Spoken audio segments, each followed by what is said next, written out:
दोस्तों, स्वागत है आप सभी का आपके अपने YouTube channel study knowledge point में। दोस्तों, इस वीडियो में हम बहुत ही महत्वपूर्ण टॉपिक त्रिकोणमिति के बारे में चर्चा करने वाले हैं, जो कि आपके लगभग ज़्यादातर कॉम्पिटिटिव एग्जाम्स में त्रिकोणमिति से संबंधित कुछ क्वेश्चन देखने को मिल जाते हैं। ठीक है दोस्तों, इस वीडियो में हम सबसे पहले फॉर्मूले जो हैं उनको थोड़ा सा देखेंगे और ट्रिक के माध्यम से याद करने की कोशिश करेंगे। तो दोस्तों चलिए स्टार्ट करते हैं। दोस्तों, यहाँ पे मैंने कुछ फॉर्मूले ऑलरेडी लिख रखे हैं, जो कि आपके बीजगणित के जो है फॉर्मूले हैं। कोई बात नहीं, इनका यूज जो है त्रिकोणमिति में भी होने वाला है इनका यूज। तो फिर जो है इनको भी थोड़ा सा एक बार देख लेते, एक नजर इन पे डालते। पहला फॉर्मूला है a plus B whole square is equal a square plus B square plus 2ab। ठीक है ना।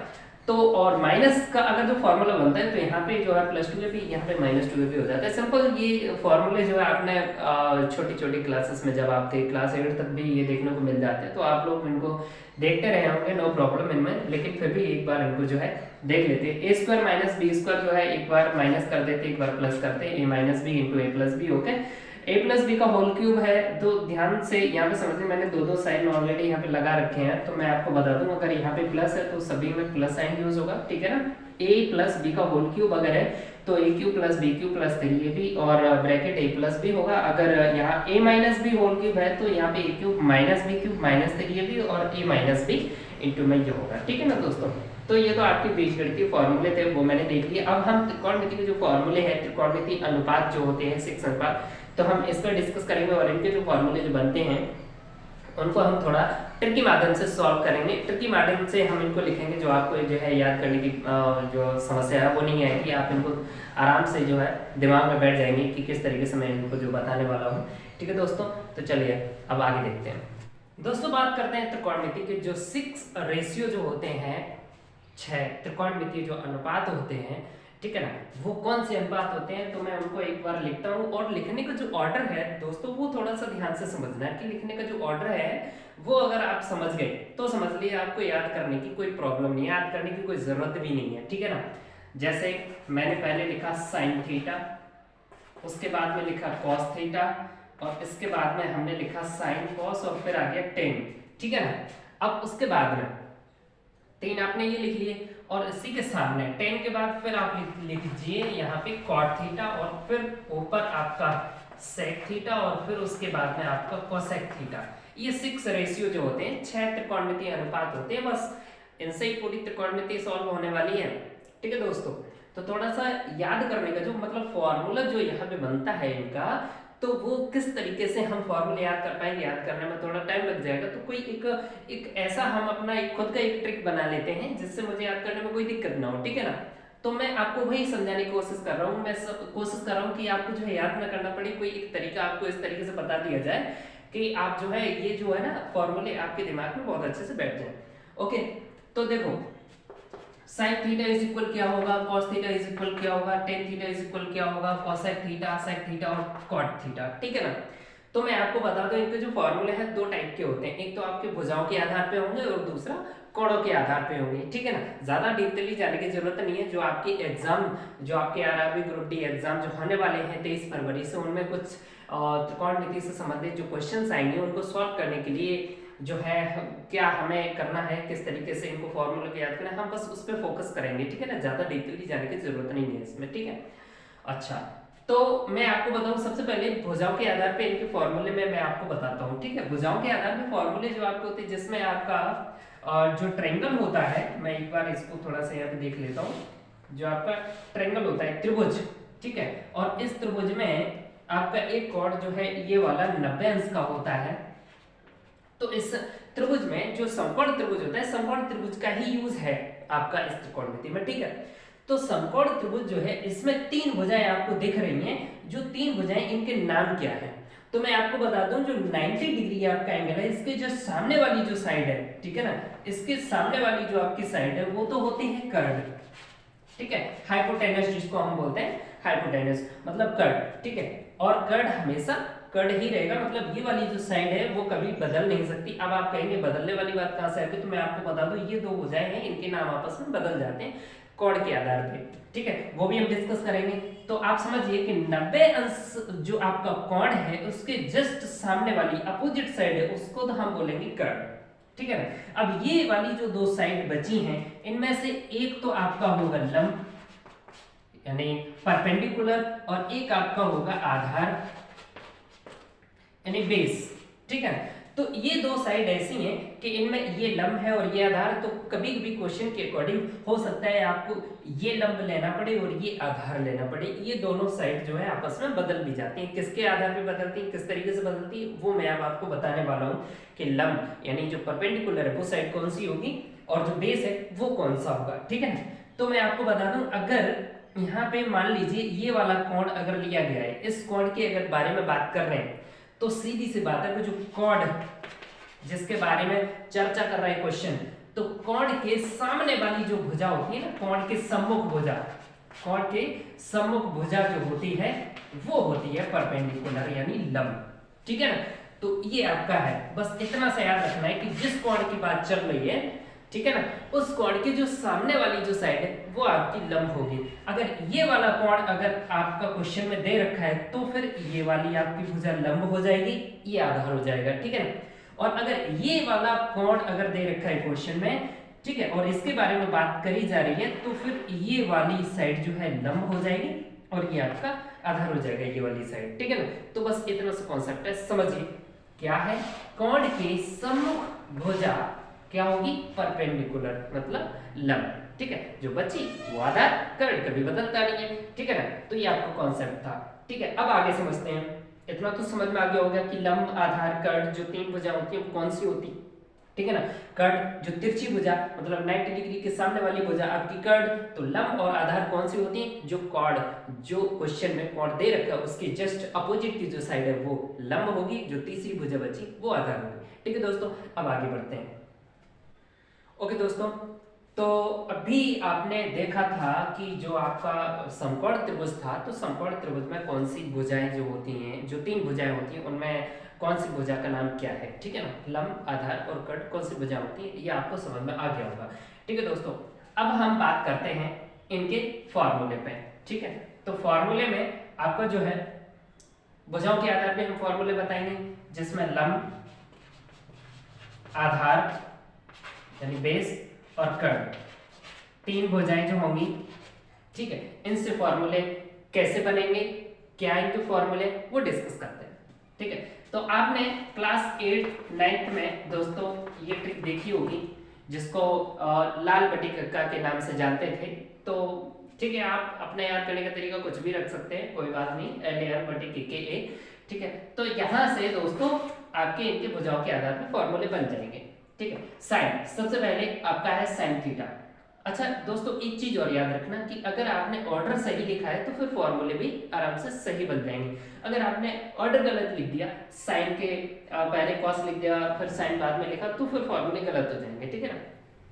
ऑर्डर समझ लीजिए, आपने 3 ऑर्डर अगर सही लिख लिए तो समझ लीजिए बाकी के जो है आराम से बन जाएंगे। जैसे साइन का, तो पहला आपका है L/K, ठीक है ना, L/K, sine theta is equal L/K। L का मतलब दोस्तों यहाँ पे लंब और K का मतलब दोस्तों यहाँ पे कर्ण, ठीक है, परपेंडिकुलर अपॉन हाइपोटेनस, ठीक है दोस्तों। अब बात करते हैं कॉस थीटा की। तो कॉस दूसरे नंबर पे क्या है, A/K, A/K। A का मतलब दोस्तों समझ गए होंगे आधार, और K का मतलब दोस्तों कर्ण, ठीक है ना। A परपेंडिकुलर A आधार मतलब बेस अपॉन कर्ण मतलब हाइपोटेनस। तो इस तरीके से भी हम, ये जरूरी नहीं है कि आप P/H, B/H मतलब इस तरीके से याद करें, जैसा आप सुइटेबल समझें वैसे आप इनको तो लिख सकते हैं, ठीक है ना।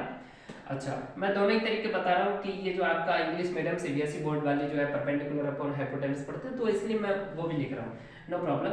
आपका थर्ड है टेन थीटा। तो टेन थीटा की जो फॉर्मूला है वो क्या हो जाएगा, L/A। L मतलब लंब, ठीक है, अपॉन A मतलब आधार, अच्छा है। तो लंब परपेंडिकुलर और आधार आपका बेस P/B, ये आपका फॉर्मूला बन गया। 3 क्या आपने बना लिए, मैंने इनके जो सामने जो लिखे हैं वो इनके जो है रेसिप्रोकल एक तरीके से, ठीक है ना। 10 का फॉर्मूला लंब अपॉन आधार है, तो कॉट का हो जाएगा आधार अपॉन लंब, उल्टा हो जाएगा इसका, ठीक है, आधार बटे लंब, ये हो जाएगा, ठीक है दोस्तों। इसलिए मैंने इनको थोड़ा सा इस तरीके से लिखा था। कॉस का है आधार बटे कर्ण, तो सेक का हो जाएगा कर्ण बटे आधार, कर्ण बटे आधार, किसका?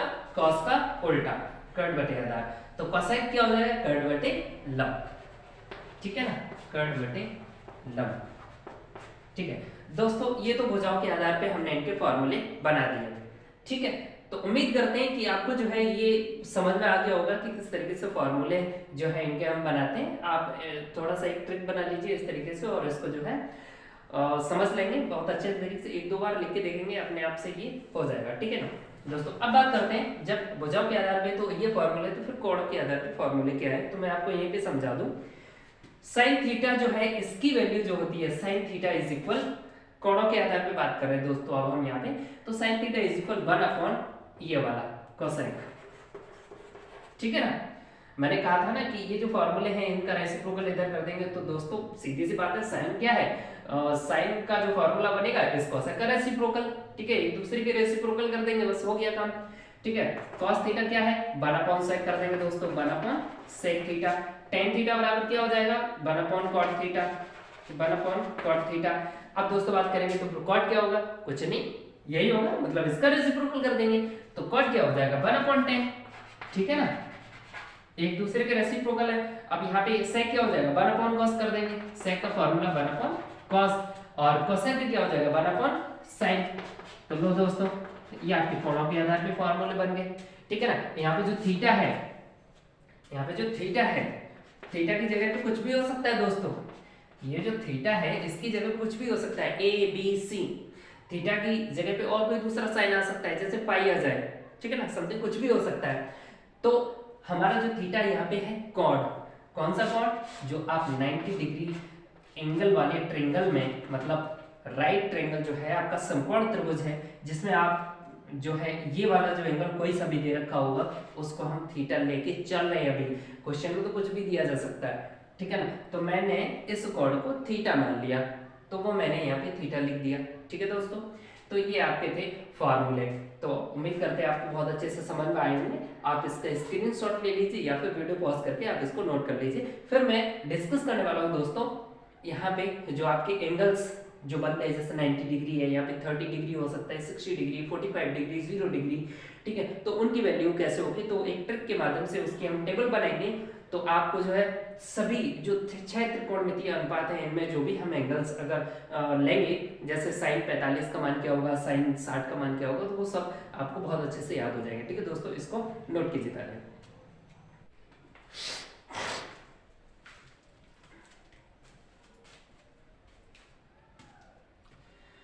ओके दोस्तों, यहाँ पे मैंने ऑलरेडी टेबल जो है बना रखी है, जिसमें 6 त्रिकोणमितीय अनुपातों के मान जो कोण हो सकते हैं वो हम 5 कोणों की बात करेंगे और यही आपके यूज होंगे, ठीक है ना। इससे जो बड़े एंगल्स हैं आपका, जैसे 135 डिग्री हो गया या और भी ज्यादा बड़ा हो गया, वो आपके यूज नहीं होंगे, ठीक है ना। केवल 5 कोणों की बात की जाएगी आपके एग्जाम में, 0, 30, 45, 60 और 90, ठीक है ना। तो अगर अब आपसे कहा जाए कि साइन 0 की वैल्यू क्या होगी या साइन 30 की वैल्यू क्या होगी, साइन 45 डिग्री जो है उसकी वैल्यू क्या होगी, उसका मान क्या होगा, तो दोस्तों यहाँ पे टेबल है, इसको याद करना पड़ता है, तब हम जाके क्वेश्चंस को सही तरीके से सॉल्व कर पाते हैं, ठीक है दोस्तों।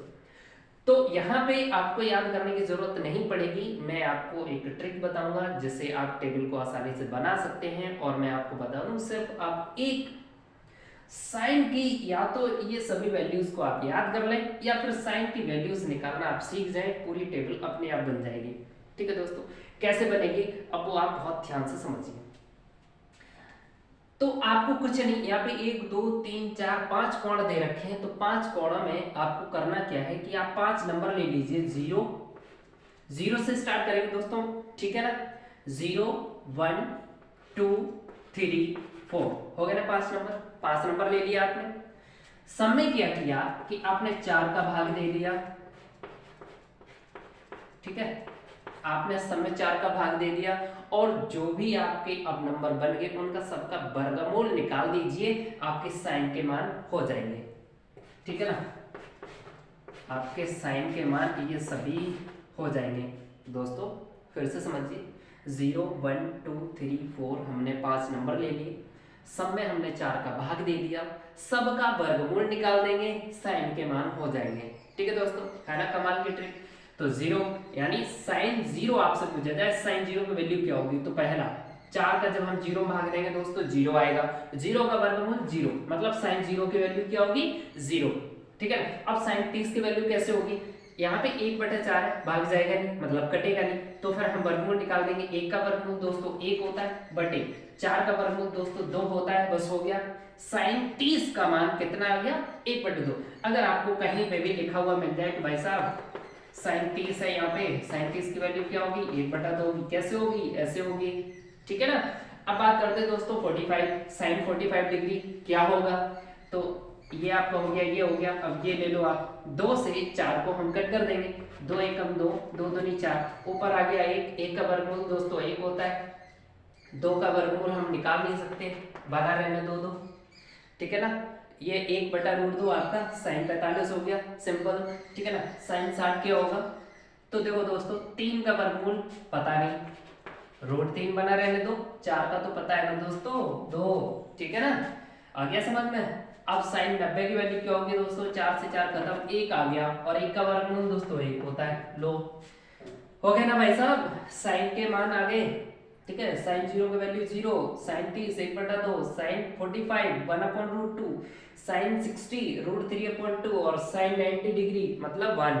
ठीक है ना दोस्तों, अब आप कहेंगे सर साइन का तो हो गया, अभी तो पूरी टेबल बची है, उसको कैसे करेंगे। नो प्रॉब्लम दोस्तों, देखिए ध्यान से, cos की जो वैल्यू होंगी cos 0, cos 30, cos 45, cos 60, cos 90 क्या होगा, ये जो वैल्यू निकल के आ गई ना दोस्तों उल्टा करके लिख दो, ये वाला 1 यहाँ पहुंचा दो, उसके बाद √3/2 आ जाएगा, उसके बाद 1/√2 हो जाएगा, उसके बाद ये 1/2 आ जाएगा, और उसके बाद ये 0 आ जाएगा। लो दोस्तों ये तो cos का हो गया।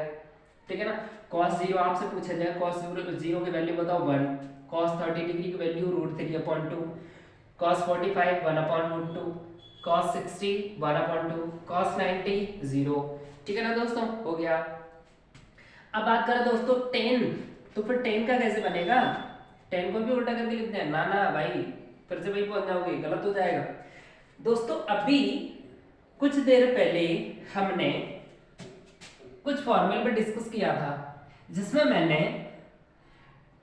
tan थीटा जो लिया था वो 1/cot लिया था। तो मैं आपको बता दूं यहाँ पे जो tan का फॉर्मूला 1/cot होता है ना, एक और इसका फॉर्मूला होता है, tan का होता है दोस्तों cos theta, oh sorry sin theta upon cos theta.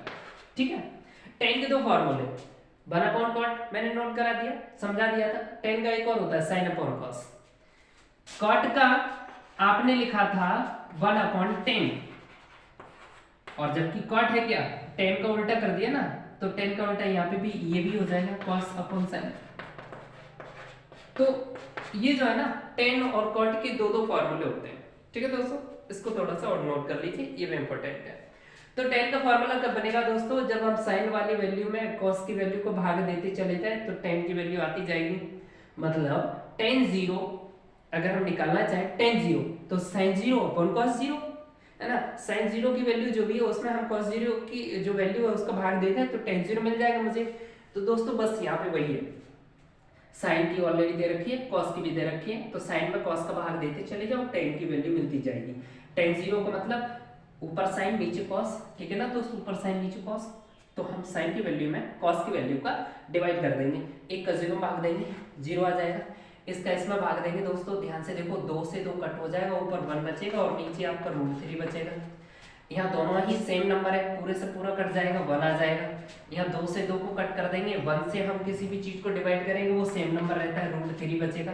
0 का किसी भी नंबर में अगर हम डिवाइड करते हैं दोस्तों अपरिभाषित होता है वो, अनंत, अपरिभाषित जिसको हम डिफाइन नहीं कर सकते। ठीक है दोस्तों, अनंत। तो फिर cot का क्या होगा, cot का उल्टा होता है tan का। ठीक है ना, cot का वैल्यू जैसे आपने sin की वैल्यू निकाल के cos की वैल्यू ऐसे करके लिख दी थी, 1 यहाँ आ गया, ये यहाँ आ गया, ये इसी तरीके से cot की भी हो जाएगी, cot इनफाइनाइट अपरिभाषित, इसके बाद में √3, इसके बाद में 1, और ये आपका 1/√3, और उसके बाद में पहुंच गया दोस्तों 0। ठीक है, cot की वैल्यू होगी। अब बात करें दोस्तों sec की, तो sec आपको याद होगा, sec थीटा हमने बताया था 1/cos। ठीक है ना, ये अभी थोड़ी देर पहले डिस्कस कर चुके कोणों के आधार पे फॉर्मूले। तो सेक का क्या था 1/cos, मतलब cos का उल्टा 1/cos, ठीक है ना।